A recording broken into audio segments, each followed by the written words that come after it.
চেন্নাইয়ের মাটিতে বাংলাদেশ ভার্সেস ভারতের যে প্রথম টেস্টটা আমরা দেখলাম, সেখানে বাংলাদেশ কিন্তু হারেছে। আসলে প্রথম ইনিংসে যেমন রান করেছিল ভারত, দ্বিতীয় ইনিংসে তেমন রান করতে পারেনি। তারপরও বাংলাদেশ টাইগার টিম কিন্তু ম্যাচটা জিততে পারল না। বাংলাদেশের দুর্বলতাটা কোথায়? এই দুর্বলতাটা কিন্তু ভারতের সাথেই হয়ে যাচ্ছে বাংলাদেশের বারবার।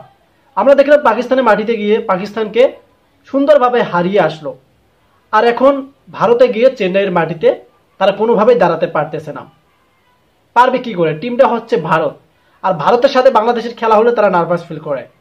তবে কিন্তু আমরা দেখেছি দ্বিতীয় ইনিংসের মধ্যে ব্যাটিং লাইনের একটা যে দুর্বলতা, সেক্ষেত্রে একটা লং ইনিংস কেউ করতে পারেনি। নাজমুল হোসেন শান্ত তিনি কিন্তু ৮০ রানের একটা স্কোর দেখিয়েছিলেন, হয়তো আশা করছিলাম তার সেঞ্চুরিটা আসবে, বাট তিনিও উইকেট হয়ে গেলেন। তারপরে যে ব্যাটসম্যানগুলো ছিল, কেউ ৩০ করেছে, কেউ ২০ করেছে, কেউ ২৫ করেছে। টেস্ট ক্রিকেটে যদি তারা এভাবে রান করে, তাহলে বিপরীত টিমটাকে কিভাবে তারা হারাবে? যেরকম কর্ম করেছে সেরকম কিন্তু ফল পাইছে। এ কারণে কিন্তু বাংলাদেশ টাইগার টিম ম্যাচটা হেরেছে। সো বিষয়টা হচ্ছে, এখন প্রথম টেস্ট কিন্তু শেষ। দ্বিতীয় টেস্টে যদি বাংলাদেশ এভাবে হারে, তাহলে কিন্তু একটা লজ্জাজনক বিষয় আছে। কারণ বাংলাদেশে ভারত তাদের যে খেলাগুলো হয়, এমনিতে অডিয়েন্সগুলো খেলাগুলো দেখে, তাদের মধ্যে একটা দ্বন্দ্ব সৃষ্টি হয়, মত বিনিময় থাকে। বাট এখন যদি বাংলাদেশ পরপর দুইটা টেস্ট হারে, তাহলে কিন্তু ভারতের অডিয়েন্সরা আরো মজা নিবে বাংলাদেশের অডিয়েন্সদেরকে নিয়ে। সো এই কারণে বাংলাদেশ টাইগার টিমকে অবশ্যই এটা মাথায় রাখতে হবে যে প্রথম টেস্ট তো গেছে গেছে, দ্বিতীয় টেস্টে অবশ্যই ভালো একটা পারফরমেন্সটি করতে হবে। ভালো পারফরমেন্সটি বলতে বোলিং লাইনের কোনো সমস্যা নেই। বাংলাদেশের যে কটা বলার গিয়েছে টেস্ট খেলতে, তারা অসাধারণ বল করতেছে। সমস্যা হচ্ছে ব্যাটিং লাইনে, তারা কোনোভাবেই ব্যাটিং করতে পারতেছে না, বা লং একটা পার্টনারশিপ খেলতে পারতেছে না। আমরা দেখেছি ইন্ডিয়ার যে প্রথম ইনিংস দ্বিতীয় ইনিংস, তারা কিন্তু যে কোনো একটা ব্যাটসম্যান দাঁড়াতে পারে, লং পার্টনারশিপ খেলে।